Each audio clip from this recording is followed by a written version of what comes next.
And the cool thing about Ash Wednesday is like, it's just like Yom Kippur for the Jews. Like, you know, when you go to work and you see like 2 or 3 guys are out and you go, hey, I didn't know he was Jewish because, you know, they had like a weird last name.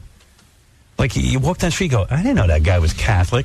Or I didn't know he was religious. I know, and the weirdest people, like, I remember when our sales manager, Eddie Moyer, used to come in with the big ashes all over his head. And I'd be like, Mr. Party Central. Yeah, he was like the party animal of all time, Eddie. And then he'd come with that big smudge on his head. Well, you talking about it, you reminded me of my favorite Ash Wednesday story ever. Which is?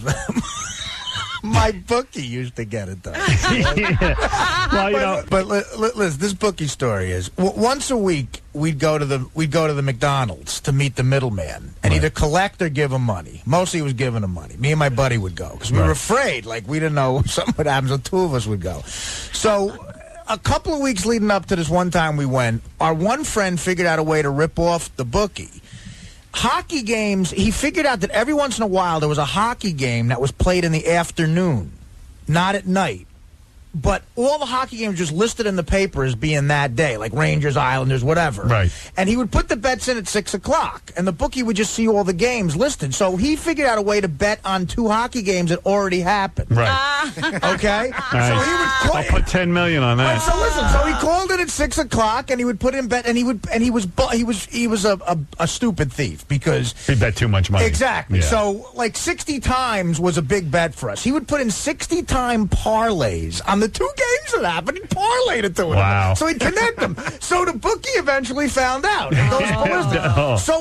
So one day we go to the McDonald's to meet the book. All right. Not to meet the bookie, the middleman we always met. Right. We get a call from the middleman. He goes, I'm not coming this time. I go, who's coming? He goes, and he said the guy's name. I'm afraid to say his name. He goes, the bookie's coming. I go, well, and me and my buddy are like, holy Christ. He goes, why? He goes, he's completely pissed off at what, Anthony's doing, like this kid. He goes, he found out about it. We're like, what's he doing? He explained to us. We're like, oh my God.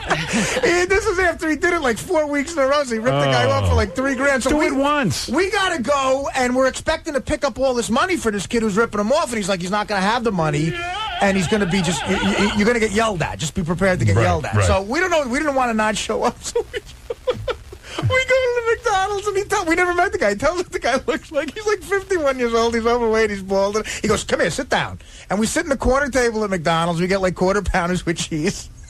He gives us the money we won. We had won money. He goes, you tell your buddy if he puts one more 60-time parlay in on a hockey game, I'm going to rip his throat out. I'm going to find his kids. If he's got kids, I'm going to find his cousin. And we had to look down because the entire time he's yelling at us, he's got a big ash. He's got a big cross. And he's threatening people. And then we realized it's Ash Wednesday. Oh, my goodness. Well, that's what you love. He went to the church for ashes, and he's screaming. He's telling us he's going to kill my friend's kids. He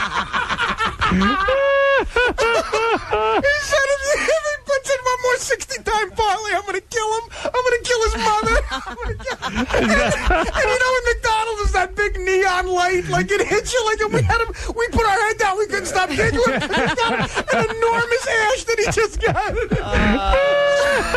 He's talking about illegal gambling. He's talking about a six And murder.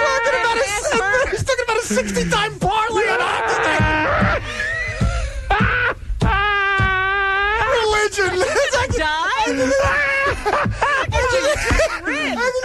I can't stop laughing. That's the funniest goddamn story I ever heard. I could just see this guy's wife making him go to get ashes, and he's like, I gotta drive to Jersey and see I'm gonna have a heart attack. So on the way to you, he stopped at the church. On the way, I went with his wife and nagging him, and he finds out that these 2 little jerk-off kids are ripping him off. It's like in all those mafia movies. Yeah. All those dudes are always at church, with the kids. Well, the Godfather scene where they're baptizing Mike's kid and he's having all the other guys. Right, everybody's being rubbed out. Howard, when we got in the parking lot, we wet our pants laughing. He had an enormous ash with a cross. But when you see people with those ashes on screaming their about head, murder. Don't you feel like